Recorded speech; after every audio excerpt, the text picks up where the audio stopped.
আজকে আমরা মূলত স্পেশাল ব্রাঞ্চের এসপিএসবি আমাদের শ্রদ্ধেয় ডক্টর চন্দন সাহা, উনি এডিশনাল এসপির ইনচার্জ আছেন। ওনার আহ্বানে আজকে আমরা বরতলার এসপিএসবি স্পেশাল ব্রাঞ্চ শাখাতে আমরা এসেছি।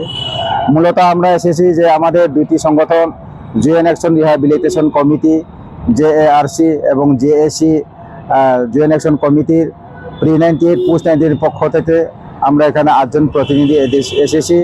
আমাদের মধ্যে উপস্থিত আছেন আমাদের JARCর ওয়ার্কিং সভাপতি পাশরম ত্রিপুরা উর্ফে থমাস এবং JACর সভাপতি উত্তমজয় রিয়াং, আমাদের জেনারেল সেক্রেটারি JARC অনন্ত কুমার জমাত্যা, ভাইস প্রেসিডেন্ট আমাদের বিনু দেববর্মা এবং কৃষ্ণচন্দ্র জমাত্যা সাধারণ সম্পাদক JAC এবং আরও অন্যান্য নারায়ণ দেববর্মা সহ আছে। আমাদের আজকে ওনারা আহ্বান করেছে, আমরা দীর্ঘ প্রায় 3 ঘন্টা যাবৎ আমরা কথা বলেছি।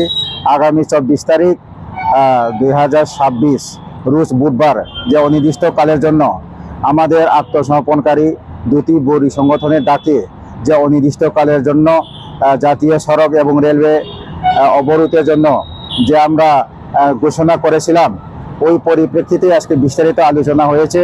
উনি আমাদেরকে এই বলেছে যে আগামী 2-3 দিনের মধ্যে সরকারের উচ্চ পর্যায় লেভেলে একটা মিটিং কল করা হবে। কিন্তু আমরা বলছি যতক্ষণ পর্যন্ত ত্রিপুরা রাজ্যের আমাদের মাননীয় মুখ্যমন্ত্রী ডক্টর প্রফেসর মানিক সাহা এবং ওনার কাছে স্বরাষ্ট্র দপ্তরের দায়িত্বপ্রাপ্ত ওনার যতক্ষণ পর্যন্ত আশ্বাস না পাওয়া পর্যন্ত আমাদের আন্দোলন কিন্তু আমরা অতি সহজে আমরা উইথড্র ঘোষণা করব না। আমাদের আন্দোলন কিন্তু জারি থাকবে। আগামী দিনে আমাদের যে রাস্তা অবরোধ জারি থাকবে।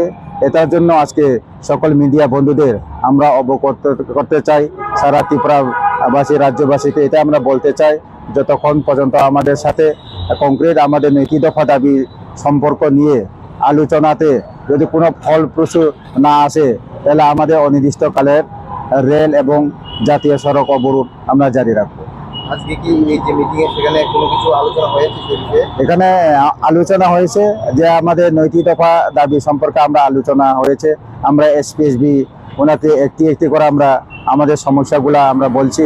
উনি উচ্চ মহলে যে আমাদের সমস্যাগুলো দেখার জন্য উনিও বলেছেন। উনি আমাদেরকে এই বলেছেন যে 2-1 দিনের মধ্যে আপনাদের সাথে